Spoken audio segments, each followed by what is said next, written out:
ಎಲ್ಲ ದೇವ ಜನರಿಗೂ ಕ್ರಿಸ್ತ ಯೇಸುವಿನ ನಾಮದಲ್ಲಿ ವಂದನೆಗಳು. ಪ್ರಿಯ ದೇವ ಮಕ್ಕಳೇ, ಹೇಗಿದ್ದೀರಿ? ನಾನು ನಂಬ್ತೇನೆ ದೇವರು ನಿಮಗೆ ಒಳ್ಳೆ ಆರೋಗ್ಯ ಆಯಸ್ಸನ್ನು ಕೊಟ್ಟು ತನ್ನ ಸುಚಿತ್ತದಲ್ಲಿ ನಿಮ್ಮನ್ನು ನಡೆಸ್ತಾ ತನ್ನ ಆತ್ಮನ ಮುಖಾಂತರವಾಗಿ ನಿಮ್ಮನ್ನು ಉತ್ತಮವಾಗಿ ನಡೆಸುತ್ತಾನೆಂಬುದಾಗಿ ಕರ್ತನಲ್ಲಿ ಬಲವಾಗಿ ನಂಬುವವನಾಗಿದ್ದೇನೆ. ನಾನು ಕ್ರಿಸ್ತನಲ್ಲಿ ಸೇವಕ ಪ್ರಸನ್ನ ಕುಮಾರ್. ಬನ್ನಿ ಈ ದಿನ ಒಂದು ವಿಷಯವನ್ನು ಧ್ಯಾನಿಸಿಕೊಳ್ಳೋಣ. ಪ್ರಿಯ ದೇವ ಮಕ್ಕಳೇ, ಇಂದು ನಾವು ಆಲೋಚಿಸಿಕೊಳ್ಳಿಕ್ಕಿರುವಂಥ ವಿಷಯ, ದೇವರು ಯಾಕೆ ನಮ್ಮನ್ನು ಶೋಧನೆಗೆ ಅನುಮತಿಸುತ್ತಾನೆ? ದೇವರು ಯಾಕೆ ನಮ್ಮ ಜೀವಿತದಲ್ಲಿ ಶೋಧನೆಯನ್ನು ಅನುಮತಿಸುತ್ತಾನೆ ಅನ್ನುವಂಥ ವಿಷಯ. ನಾವೆಲ್ಲರೂ ಸಹ ಶೋಧನೆ ಒಳಗೆ ಹಾದು ಹೋಗ್ತೇವೆ, ನಾವೆಲ್ಲರೂ ಸಹ ಕಷ್ಟ ಕಣ್ಣೀರುಗಳಲ್ಲಿ ಹಾದು ಹೋಗ್ತೇವೆ.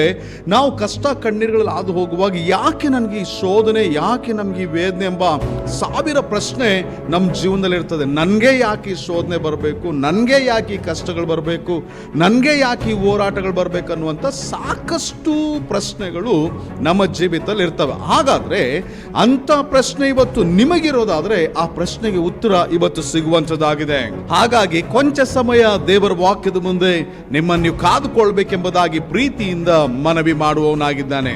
ಯೋಬನ ಗ್ರಂಥ 1ನೇ ಅಧ್ಯಾಯದ 11-12ನೇ ವಚನಕ್ಕೆ ನಿಮ್ಮ ಬೈಬಲ್ನ ತಿರುಗಿಸಬೇಕೆಂಬುದಾಗಿ ಪ್ರೀತಿಯಿಂದ ಮನವಿ ಮಾಡುವವನಾಗಿದ್ದೇನೆ. ಈ ಯೋಬನ ಗ್ರಂಥ 1ನೇ ಅಧ್ಯಾಯದ 11-12ನೇ ವಚನದಲ್ಲಿ ನಾವು ನೋಡುವಾಗ, ದೇವರು ಯೋಬನ ಕುರಿತಾಗಿ ಕೊಟ್ಟಂತ ಸಾಕ್ಷಿಯನ್ನ ಕೇಳಿಸಿಕೊಂಡು ಸೈತಾನನು ಅದಕ್ಕೆ ವಿರುದ್ಧವಾದಂತ ಒಂದು ವಿಷಯವನ್ನ ತಂದು ಹೇಳುವವನಾಗಿದ್ದಾನೆ. ಅದೇನಪ್ಪ ಅಂತ ಹೇಳಿದ್ರೆ, ಯೋಬನು ನಿನ್ನ ಮೇಲೆ ನಂಬಿಕೆ ಇಟ್ಟಿರೋದು, ನಿನ್ನ ಮೇಲೆ ಭಯಭಕ್ತಿ ಉಳ್ಳವನಾಗಿರೋದು, ಅದಕ್ಕೆ ಕಾರಣ ಏನಪ್ಪ ಅಂದ್ರೆ, ನೀನು ಅವನಿಗೂ ಅವನ ಕುಟುಂಬಕ್ಕೂ ಅವನ ಸಮಸ್ತಕ್ಕೂ ಬೇಲಿ ಹಾಕಿ ಅವನ ಕೈ ಹಾಕಿದ ಪ್ರತಿಯೊಂದು ಕಾರ್ಯವನ್ನು ಆಶೀರ್ವದಿಸಿ ಮತ್ತೆ ಅವನನ್ನು ದೇಶದಲ್ಲಿ ವಿಸ್ತರಿಸಿದ್ದಿ ಅಂತ ಹೇಳಿ ಆದ್ಮೇಲೆ 11-12ನೇ ವಚನಕ್ಕೆ ಬಂದಾಗ ಅವನು ಹೇಳ್ತಾನೆ, ನೀನು ಒಂದ್ಸಾರಿ ನಿನ್ನ ಕೈ ಚಾಚಿ ನೀನೆಲ್ಲವನ್ನು ತೆಗೆದು ನೋಡು, ಅವನು ನಿನ್ನನ್ನು ದೂಷಿಸ್ತಾನೆ ಎಂಬುದಾಗಿ ಸೈತಾನು ದೇವರ ಮುಂದೆ ಹೇಳಿದಾಗ, ದೇವರು ಹೇಳ್ತಾರೆ, ಆಯ್ತು ನೋಡು, ಅವನನ್ನು ನಿನ್ನ ಕೈಗೆ ಕೊಟ್ಟಿದ್ದೇನೆ, ಅವನ ಸಮಸ್ತವನ್ನು ನಿನಗೆ ಒಪ್ಪಿಸಿದ್ದೇನೆ ಅಂತ ಹೇಳಿ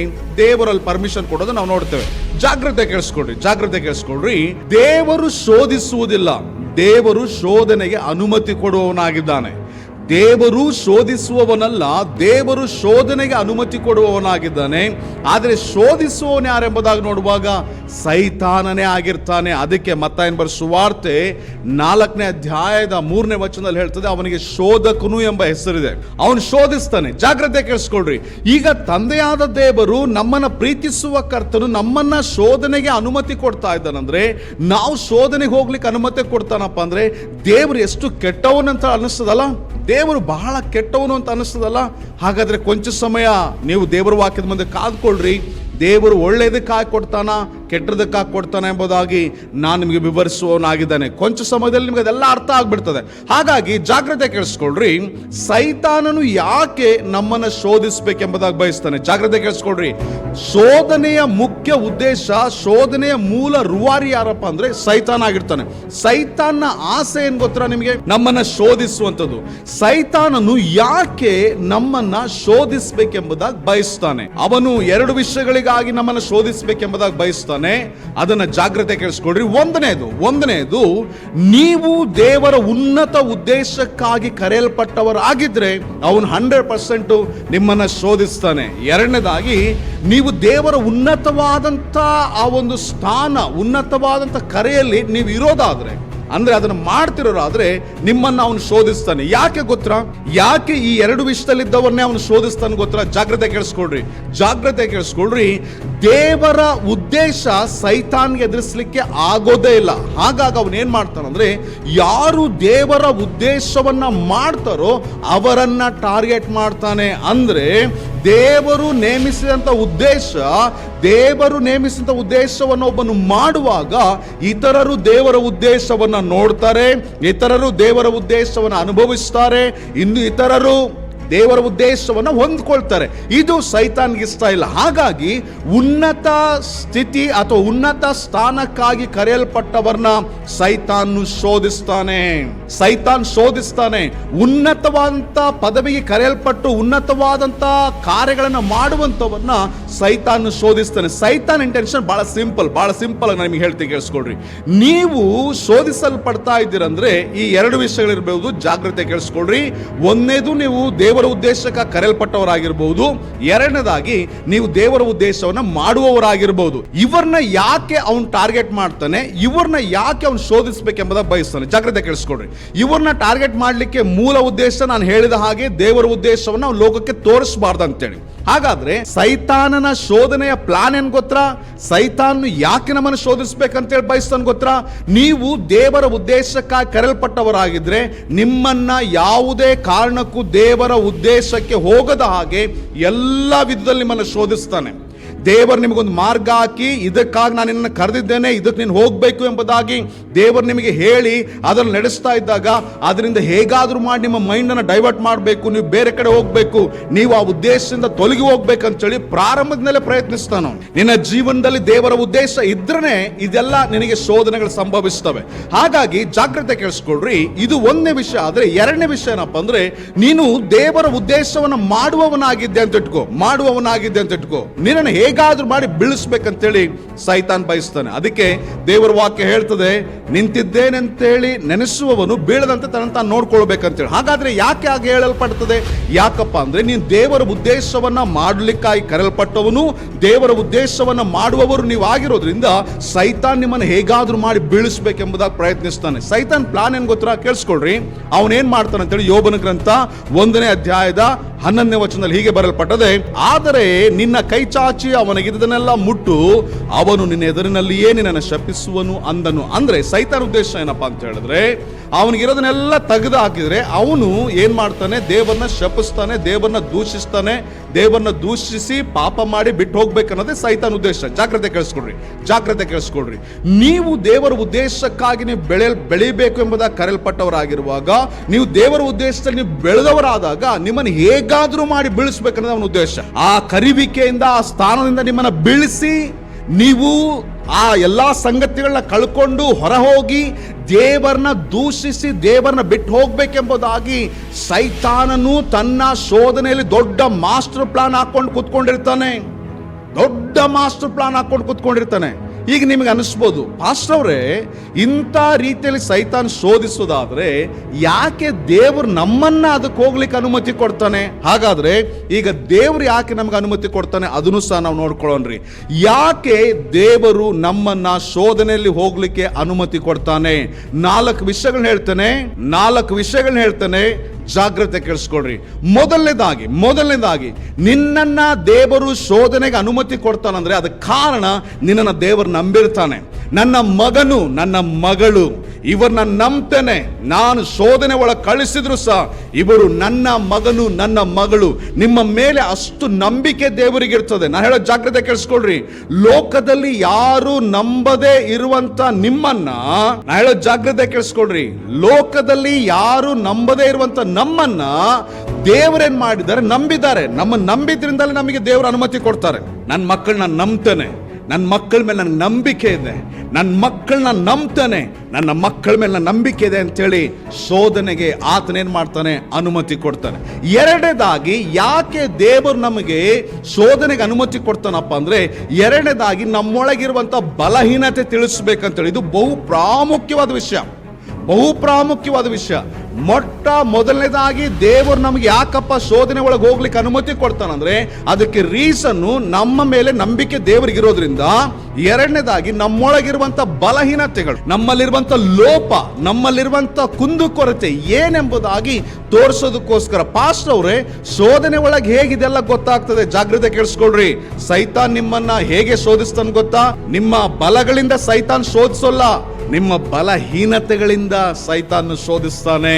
ಮತ್ತಾಯನ ಬರೆದ ಸುವಾರ್ತೆ 4ನೇ ಅಧ್ಯಾಯದಲ್ಲಿ ಯೇಸು ಕ್ರಿಸ್ತನು ಹಸಿದಾಗ ಅಲ್ಲಿ ಶೋಧಕನ್ ಬಂದ. ಹಸಿವೆ ಇಲ್ಲ ಅಂದಿದ್ರೆ ಶೋಧಕನ್ ಬರ್ತಾ ಇರಲಿಲ್ಲ. ಹಾಗಾಗಿ ನಮ್ಮ ಬಲಹೀನತೆಗಳನ್ನೇ ಇಟ್ಕೊಂಡು ಅವನೇನ್ ಮಾಡ್ತಾನೆ? ಶೋಧಿಸ್ತಾನೆ. ಅಂದ್ರೆ ಸೈತಾನ್ ಶೋಧಿಸುವಾಗ ನಾವು ತಿಳ್ಕೊಳ್ಬೇಕಾದಂತ ವಿಷಯ ಏನಪ್ಪಾ ಅಂದ್ರೆ ನಮ್ಮಲ್ಲಿರುವಂತ ಅಂಶ ಯಾವುದು, ನಮ್ಮಲ್ಲಿರುವಂತ ಬಲಹೀನತೆ ಯಾವುದು ಎಂಬುದಾಗಿ. ಹಾಗಾಗಿ ದೇವರು ಎರಡನೇದಾಗಿ ಯಾಕೆ ನಮಗೆ ಅನುಮತಿ ಕೊಡ್ತಾನಂದ್ರೆ ನಮ್ಮೊಳಗಿರುವಂತ ಲೋಪವನ್ನು ನಾವು ನೋಡ್ಕೊಳ್ಬೇಕಂತೇಳಿ, ನಮ್ಮೊಳಗಿರುವಂತ ಲೋಪವನ್ನು ನಾವು ನೋಡ್ಬೇಕಂತೇಳಿ. ಮೂರನೇದಾಗಿ ನಾವು ಸೋಲಲ್ಲ ಅಂತೇಳಿ ಲೋಕಕ್ಕೆ ತೋರಿಸ್ಬೇಕು, ಸೈತಾನಿಗೆ ಮಾತ್ರವಲ್ಲ ಲೋಕಕ್ಕೆ ತೋರಿಸ್ಬೇಕಂತೇಳಿ. ಒಂದನೇದು ನೋಡ್ರಿ, ದೇವರು ಯಾಕೆ ನಮ್ಮನ್ನ ಶೋಧನೆ ಒಳಗೆ ನಡೆಸ್ತಾನಂದ್ರೆ, ಒಂದನೇದು ನಮ್ಮ ಮೇಲೆ ದೇವರು ನಂಬಿಕೆ ಇಟ್ಟು, ಎರಡನೇದಾಗಿ ದೇವರು ನಮ್ಮೊಳಗಿರುವಂತ ಲೋಪವನ್ನ ಬಲಹೀನತೆಗಳನ್ನ ತೋರಿಸ್ಬೇಕಂತೇಳಿ, ಮೂರನೇದಾಗಿ ನಾವು ಸೋಲಲ್ಲ ಅನ್ನುವಂಥ ವಿಷಯವನ್ನ ಲೋಕಕ್ಕೆ ತೋರಿಸ್ಬೇಕಂತೇಳಿ ದೇವರು ಬಯಸ್ತಾನೆ. ಪ್ರಿಯ ದೇವ ಮಗುವೆ, ಜಾಗ್ರತೆ ಕೇಳಿಸ್ಕೊಳ್ರಿ.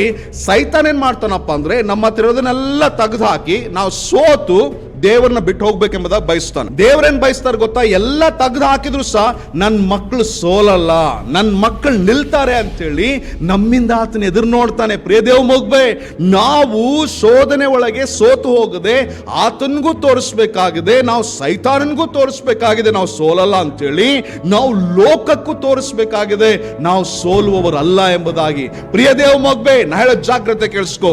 ನಾವೆಷ್ಟೋ ಜನ, ನಿಮ್ ಬಗ್ಗೆ ನನಗೆ ಗೊತ್ತಿಲ್ಲ, ನನ್ನ ಬಗ್ಗೆ ನಾನು ಹೇಳ್ತೇನೆ, ಎಷ್ಟೋ ಸಾರಿ ಶೋಧನೆ ಬಂದಾಗ ಕಷ್ಟಗಳು ಬಂದಾಗ ಕಣ್ಣೀರು ಬಂದಾಗ ಸೋತು ಕುತ್ಕೊಂಡಂತ ಅನುಭವ ನನಗಿದೆ. ನಂಬಿಕೆ ಸ್ವಲ್ಪ ಕಡಿಮೆ ಮಾಡ್ಕೊಂಡಂತ ಅನುಭವ ನನಗಿದೆ.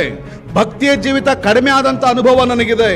ಆ ಒಂದು ದೇವರಿಗಾಗಿ ವೈರಾಗ್ಯವುಳ್ಳಂತ ಜೀವಿತ ಕಡಿಮೆ ಆದ ನಾನು ನೋಡಿದ್ದೇನೆ. ಸಪ್ಪೆ ಆಗಿದ್ದು ನಾನು ಕೂತದನ್ನು ನೋಡಿದ್ದೇನೆ. ಯಾಕಂದ್ರೆ ನಾವು ಅದನ್ನು ಹಾಗೆ ಮಾಡಿದ್ವಿ, ಆದ್ರೆ ದೇವರು ಅದನ್ನು ನಮ್ಮಿಂದ ಎದುರು ನೋಡ್ಲಿಲ್ಲ. ದೇವರು ನಮ್ಮಿಂದ ಏನ್ ಎದುರು ನೋಡಿದ್ರು ಗೊತ್ತಾ? ನನ್ನ ಮಕ್ಕಳಿಗೆ ಎಷ್ಟೇ ಶೋಧನೆ ಬಂದ್ರು ನನ್ನ ಮಕ್ಕಳು ಸೋಲಲ್ಲ, ಆದ್ರೆ ನಾವು ಸೋಲ್ತಾ ಇದೀವಿ. ಏನ್ ಮಾಡೋದು? ನಾಲ್ಕನೇದಾಗಿ ಜಾಗ್ರತೆ ಕೇಳಿಸ್ಕೊಡ್ರಿ. ನಾಲ್ಕನೇದಾಗಿ ದೊಡ್ಡ ಆಶೀರ್ವಾದ ನಮಗೆ ಕೊಡಬೇಕೆಂಬುದಾಗಿ ಹೇಳಿ. ನೋಡ್ರಿ, ಯೋಬನಿಗೆ ದೇವರು ಮೊದಲಿದ್ದಂತ ಆಶೀರ್ವಾದಕ್ಕಿಂತ 2ರಷ್ಟು ಆಶೀರ್ವಾದಗಳನ್ನ ಕೊಟ್ಟನು ಎಂಬುದಾಗಿ ಬೈಬಲ್ ವಾಕ್ಯ ಮಾತಾಡ್ತದೆ. ಹಾಗಾದ್ರೆ 4ನೇ ವಿಷಯಕ್ಕೆ ಬಂದಾಗ ದೇವರು ನಮ್ಮನ್ನ 2ರಷ್ಟು ಆಶೀರ್ವಾದಕ್ಕೆ ನಡೆಸಬೇಕಂತೇಳಿ. ಸೈತಾನ್ನ ಶೋಧನೆ ಉದ್ದೇಶ ಏನು? ನಾವು ನಾಶ ಆಗ್ಬೇಕಂತೇಳಿ, ನಾವು ದೇವರನ್ನ ಬಿಟ್ಟು ಹೋಗ್ಬೇಕಂತೇಳಿ. ದೇವರ ಶೋಧನೆಯ ಅನುಮತಿಯ ಉದ್ದೇಶ ಏನು? ನಾವು ದೇವರ ನಂಬಿಕೆಗೆ ಪಾತ್ರ ಎಂಬುದಾಗಿ ತೋರಿಸೋದಕ್ಕೋಸ್ಕರವಾಗಿ, ನಮ್ಮೊಳಗಿರುವಂತಹ ಲೋಪಗಳನ್ನ ತೋರಿಸುವುದಕ್ಕಾಗಿ, ನಾವು ಸೋಲಲ್ಲ ಎಂಬುದಾಗಿ ಎಲ್ಲರಿಗೂ ಸಾಕ್ಷಿ ಕೊಡುವುದಕ್ಕಾಗಿ. 4ನೇದಾಗಿ ನಾವು ದೊಡ್ಡ ಆಶೀರ್ವಾದ ಪಡೆಯೋದಕ್ಕೋಸ್ಕರವಾಗಿ ದೇವರು ನಮಗೆ ಶೋಧನೆ ಒಳಗೆ ಅನುಮತಿ ಕೊಡ್ತಾನೆ. ಹಾಗಾದ್ರೆ ಈಗ ನೀವು ನನಗೆ ಹೇಳ್ರಿ, ನಮ್ಮ ತಂದೆ, ನಿಮ್ಮ ತಂದೆ ಒಳ್ಳೆಯವನ ಕೆಟ್ಟವನ? ಸೈತಾನೇನೋ ನಾಶ ಮಾಡ್ಬೇಕಂತೇಳಿ ಶೋಧನೆ ತಕೊಂಡು ಬರ್ತಾನೆ, ಆದ್ರೆ ಅವನ ಪ್ಲಾನ್ಗಳನ್ನ ದೇವರು ಇಲ್ಲದಂತೆ ಮಾಡಿ ದೇವರ ಪ್ಲಾನ್ಗಳನ್ನ ಎಸ್ಟಾಬ್ಲಿಷ್ ಮಾಡ್ತಾನೆ. ಅವನ ಪ್ಲಾನ್ಗಳನ್ನ ಇಲ್ಲದಂತೆ ಮಾಡಿ ದೇವರು ತನ್ನ ಪ್ಲಾನ್ಗಳನ್ನ ಎಸ್ಟಾಬ್ಲಿಷ್ ಮಾಡ್ತಾನೆ. ಪ್ರಿಯ ದೇವ ಮಗುವೆ, ಶೋಧನೆಯಲ್ಲಿ ನೀನು ನಾಶವಾದವನಲ್ಲ, ಶೋಧನೆಯಲ್ಲಿ ನೀನು ನಷ್ಟವಾದವನಲ್ಲ, ಶೋಧನೆಯಲ್ಲಿ ನೀನು ಬಿದ್ದು ಹೋದವನಲ್ಲ, ಶೋಧನೆಯಲ್ಲಿ ನೀನು ಕಳೆದುಕೊಂಡವನಲ್ಲ, ಶೋಧನೆಯಲ್ಲಿ ನೀನು ಪಡೆದುಕೊಂಡವನು. ದೇವರ ನಂಬಿಕೆಗೆ ಪಾತ್ರನಾದ ದೇವರ ಮಗು. ದೇವರಿಗಾಗಿ ಇರುವಂತ ನಮ್ಮೊಳಗಿರುವಂತ ಲೋಪಗಳನ್ನ ಎಲ್ಲವನ್ನ ತೆಗೆದು ಹಾಕಲ್ಪಟ್ಟು ದೇವರಿಗೆ ನಾವು ಸಾಕ್ಷಿ ಕೊಡಬೇಕಾಗಿದೆ. ನಾನು ಸೋಲಲ್ಲ ಅಪ್ಪನೇ, ನಾನು ಸೋಲಲ್ಲ ಎಂಬುದಾಗಿ. ಆಮೇಲೆ ನಾವು 2ರಷ್ಟು ಆಶೀರ್ವಾದ ಪಡೆಯೋದಕ್ಕೋಸ್ಕರವಾಗಿ ದೇವರು ನಮಗೆ ಅನುಮತಿ ಕೊಡ್ತಾ ಇದ್ದಾನೆ. ಪ್ರಿಯ ದೇವ ಮಗುವೆ, ಹಾಗಾದ್ರೆ ಶೋಧನೆಯಲ್ಲಿರುವಂತ ನೀನು ಇವತ್ತು ಎದ್ದು ಹೇಳ್ತೀಯ, ಇವತ್ತು ನೀನು ಬಲಗೊಳ್ತೀಯ, ಇವತ್ತು ಬಲವಾಗಿ ನಿಂತ್ಕೊಳ್ತೀಯ, ದೇವರಿಗಾಗಿ ವೈರಾಗ್ಯವುಳ್ಳವಳಾಗಿ ಎದ್ದೇಳ್ತೀಯ. ನಿನ್ನ ಕರ್ತನು ನಿನ್ನ ನಾಶನಕ್ಕಾಗಿ ಅದನ್ನ ತಕೊಂಡು ಬಂದಿಲ್ಲ, ನಿನ್ನ ಒಳಿತಿಗಾಗಿ ನಿನ್ನ ಶೋಧನೆ ತಕೊಂಡು ಬಂದಿದ್ದಾನೆ. ಹಾಗಾದ್ರೆ ಎದ್ದೇಳು, ಬಲಗೊಳ್ಳು, ಸೈತಾನ ಎದುರಿಸಿ ಮಹಿಮೆಯಾಗಿ ನಿಂತ್ಕೋ. ದೇವರು ನಿನ್ನನ್ನು ಆಶೀರ್ವದಿಸ್ತಾನೆ. ಬನ್ನಿ ಪ್ರಾರ್ಥನೆ ಮಾಡಿಕೊಳ್ಳೋಣ. ಪ್ರೀತಿ ಉಳ್ಳ ಸ್ವರ್ಗೀಯ ತಂದೆಯಾದ ದೇವರೇ, ನಮ್ಮ ಜೀವನದಲ್ಲಿ ನೀನು ಕೊಟ್ಟಂತಹ ಶ್ರೇಷ್ಠವಾದ ಶೋಧನೆ ಉದ್ದೇಶವನ್ನು ತಿಳಿಸಿದ್ದಕ್ಕಾಗಿ ಸ್ತೋತ್ರ. ನಿನ್ನ ಜನರ ಕಣ್ಣುಗಳನ್ನ ತೆರೆ ಮಾಡಪ್ಪ. ಶೋಧನೆ ಒಳಗೆ ಸೋತು ಹೋಗದೆ, ಬಿದ್ದು ಹೋಗದೆ, ಬಲಹೀನ ಆಗದೆ, ಬಲಗೊಂಡು ನಿನಗಾಗಿ ವೈರಾಗ್ಯವುಳ್ಳವರಾಗಿ ಜೀವಿಸಿ, ಎಲ್ಲ ಪಾಪ ಶಾಪ ಲೋಕದಲ್ಲಿ ಎಲ್ಲ ಸಂಗತಿಗಳನ್ನ ಜಯಿಸಿ, ಸೈತಾನ್ನ ಎಲ್ಲಾ ಕಾರ್ಯಗಳನ್ನ ಜಯಿಸಿ, ನಿನ್ನ ಮಹಿಮೆಗಾಗಿ ಎದ್ದು ಪ್ರಕಾಶಿಸುವಂತೆ, ಪ್ರಜ್ವಲಿಸುವಂತೆ ನಿನ್ನ ಮಕ್ಕಳಿಗೆ ಸಹಾಯ ಮಾಡು. ಅವರಿಗಿರುವಂತೆ ಎಲ್ಲಾ ಬಲಹೀನತೆಗಳನ್ನ ತೆಗೆದಾಕು, ಎಲ್ಲಾ ರೋಗಗಳನ್ನ ತೆಗೆದಾಕು, ಎಲ್ಲ ವೇದನೆಗಳನ್ನ ತೆಗೆದಾಕು. ನೀನು ಆಶೀರ್ವದಿಸು, ಬಲಪಡಿಸು, ಎಲ್ಲವನ್ನ ನಿನ್ನ ಪಾಸದಲ್ಲಿ ಅರ್ಪಿಸಿಕೊಡ್ತಾ ಯೇಸು ಕರ್ತನ ಹೆಸರಿನಲ್ಲಿ ಬೇಡ್ತೇವೆ ಪರಲೋಕದ ತಂದೆ. ಆಮೇನ್, ಆಮೇನ್, ಆಮೇನ್. ಎಲ್ಲರಿಗೂ ಪ್ರೈಸ್ ದಿ ಲಾರ್ಡ್. ದೇವರು ನಿಮ್ಮನ್ನು ಆಶೀರ್ವದಿಸಲಿ.